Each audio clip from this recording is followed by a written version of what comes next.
ठगों की बस्ती। एक पौराणिक शिक्षाप्रद कहानी। बहुत समय पहले की बात है। एक दूरस्थ पहाड़ी क्षेत्र में नूरगढ़ नामक एक सुंदर रियासत हुआ करती थी। यह रियासत हरी भरी, पानी से भरपूर और प्रेम करने वाली थी। आने वाले लोगों की भूमि थी। यहाँ का राजा राजा जलाल बहुत नेक, न्यायप्रिय और सरल हृदय वाला इंसान था। लेकिन राज्य के चारों ओर एक खतरनाक इलाका था जिसे सब ठगों की बस्ती के नाम से जानते थे। यह बस्ती एक गहरी इस घाटी में छिपी हुई थी, जिसके रास्ते धोखा, जादू, मृगतृष्णा और अंधेरे से भरे हुए थे। वहां रहने वाले लोग न आम इंसान थे, न पूर्ण जिन। यह जादुई प्राणी थे जो लोगों को लूटकर, उनकी याददाश्त छीनकर और वह उनके सपने चुराकर जीवित रहती थी। लोग कहते थे कि अगर कोई वहां चला जाए तो वापस नहीं आता, और अगर आए तो पहचाना नहीं जाता। पहला रहस्य, गायब होने वाले लोग। एक दिन बादशाह को सूचना मिली कि नूरगढ़ के कुछ युवा जो जंगल में शिकार पर गए थे वापस नहीं लौटे। उनमें से एक लड़के की माता आंखों में आंसू लिए महल आई और बोली, हुजूर, मेरे बेटे को ठगों की बस्ती वालों ने अगवा कर लिया है। मुझे इंसाफ चाहिए। बादशाह जलाल ने तुरंत अपने खास वजीर बख्तियार को बुलाया और कहा, यह बस्ती अब बहुत बड़ी मुसीबत बन चुकी है। हमें कोई बहादुर, अक्लमंद व्यक्ति चाहिए जो उनका राज मालूम करे। वजीर ने अर्ज की, बादशाह सलामत, हमारे पहला सालार का बेटा शहजादा फहीम बेहद होशियार और निडर है। वह इस मुहिम के लिए उपयुक्त हो सकता है। फहीम की रवानगी। शहजादा फहीम ने बिना किसी हिचकिचाहट के हामी भर ली। उसे जादुई तलवार, एक चमकदार ढाल और सच बोल दी गई अंगूठी। अंगूठी का कमाल यह था कि अगर कोई झूठ बोले तो वह लाल हो जाती, और अगर कोई सच बोले तो नीली। फहीम ने अपनी सवारी तैयार की, दुआएं लीं और ठगों की बस्ती की तरफ रवाना हो गया। रास्ता पथरीला, घना और धोखे से भरा था। एक जगह पेड़ों ने आपस में बातें करना शुरू कर दिया, कहीं जमीन सांप की तरह हरकत करने लगी, और कहीं झूठे सपने दिखाने वाली झील नुमायर हुई।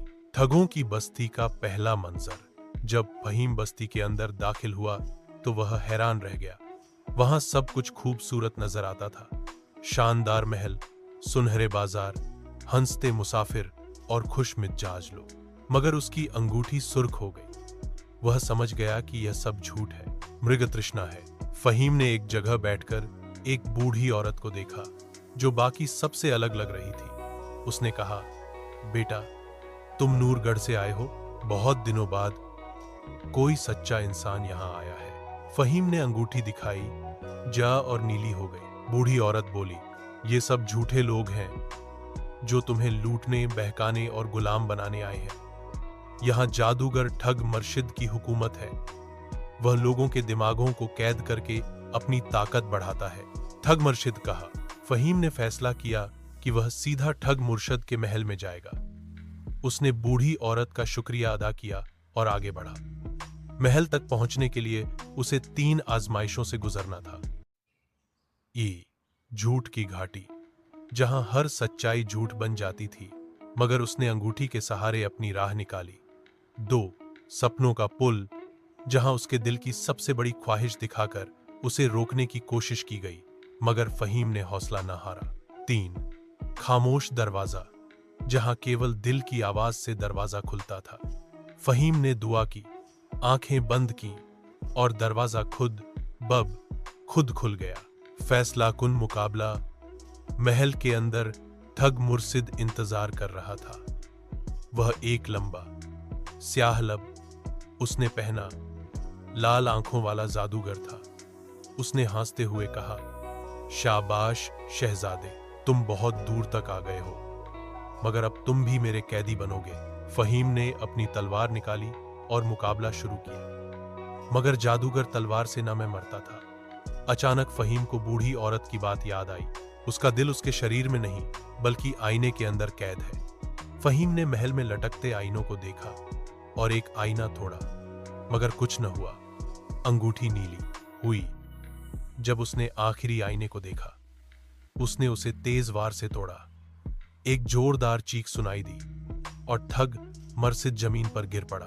उसके मरने की देर थी कि बस्ती का तिलिस्म टूट गया। झूठी इमारतें मिट्टी में मिल गईं, कैद आजाद हो गए, सपने खत्म हो गए। नूरगढ़ की खुशी। फहीम नौजवानों को लेकर नूरगढ़ वापस आया।